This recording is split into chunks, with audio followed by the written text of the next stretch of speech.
Alors d'abord, il y a une anecdote qui est marrante. C'est que Oui. parmi, comme Christian Dargelot nous avait dit, vous choisissez un titre, alors, il y avait quand même, quand on écoute toute la discographie de Frank Darcel, une grosse somme de possibilités, hein. Il y a peut-être une cinquantaine ou 70 titres possibles. Largement. Facilement. Ouais. Et on avait choisi le même, tous les deux. Sauf que Richard avait une longueur d'avance sur moi, il avait déjà enregistré. Alors il était un peu embêté, mais quand on s'est rencontrés, je lui ai dit écoute, ça prouve qu'on a bon goût tous les deux. Donc ça c'est pour la petite anecdote, voilà. Petite flamme qui craint le jour, frôle le point de non-retour. Pour moi c'est un personnage des Nuits Rennaises quand même. Je pense qu'il piochait un peu d'inspiration, il avait quand même une certaine élégance et puis une manière de communiquer avec les gens qui était particulière. Donc il y a un peu ce sentiment-là. En même temps, quand j'ai commencé à réécouter tous les albums sur lesquels il a pu travailler, j'ai découvert quand même, et surtout grâce au disque solo qu'il a fait, qui s'appelle Atao, une sensibilité et en même temps une lourdeur, quoi. C'est quelqu'un vraiment sur qui on pouvait compter. Il cherchait toujours vraiment à rendre service. Et moi, il m'en a rendu un millier de services. Il y avait vachement de pudeur chez lui, en fait. Il avait du mal à embrasser, même si on se connaissait depuis 30 ans, en fait. Et tous rêvent de sa capture. Franck et Christian Dargelot, je leur présente le chanteur du groupe Pain Total, qui était Philippe Pascal. C'était l'équivalent de Iggy Pop, Jagger, Lou Reed sur scène.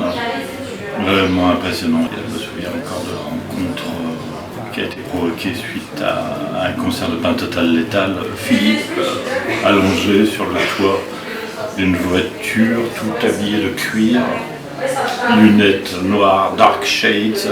Franck et Christian le regardaient en lui disant c'est intéressant de faire partie de Marquette. Philippe répondait à peine et leur disait oui, on verra, peut-être je passerai, laissez-moi vos coordonnées.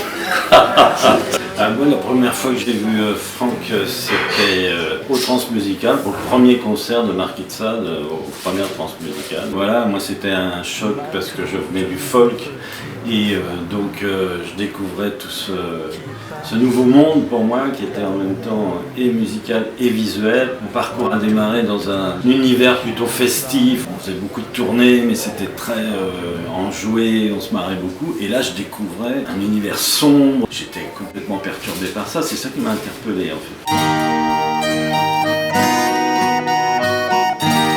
Le disque Atao est arrivé très vite. Et Les liqueurs de la vie, c'est un texte qui est un peu prémonitoire, je trouve, parce que il parle du sentiment amoureux qui ne sert à rien. Il parle de l'existence qui est vide, qu'il faut boire les liqueurs de la vie, enfin quelque chose comme ça d'un peu quand même profond et sombre.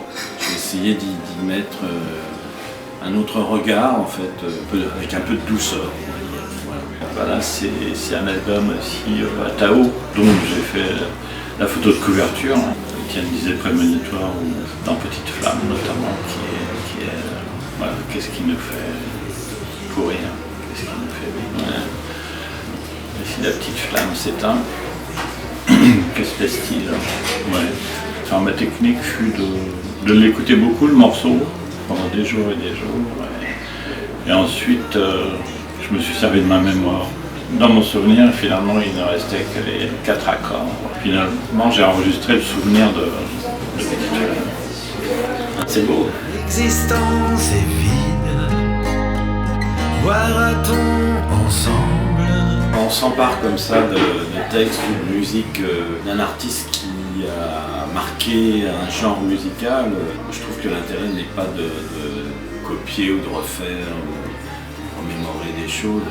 Je trouve que l'intérêt il est d'y apporter un regard nouveau. Alors moi, au départ, je suis accordéoniste, donc je me suis dit, mais je vais chercher dans le répertoire de Frank Darcel ce qui marcherait à l'accordéon. C'est un challenge, parce que c'est pas gagné d'avance. Et au final, ça m'a amené à vision nouvelle sur son travail et un intérêt.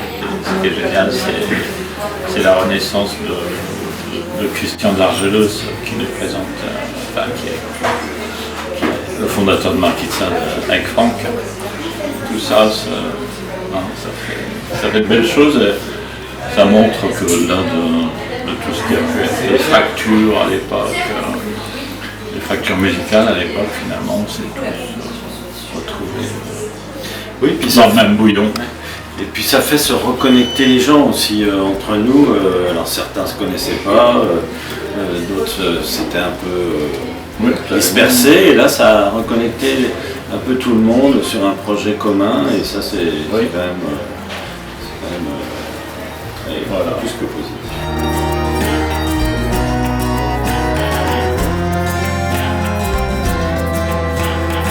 Je ne vais pas dire que c'est un album raté puisqu'il est franchement réussi. Je trouve.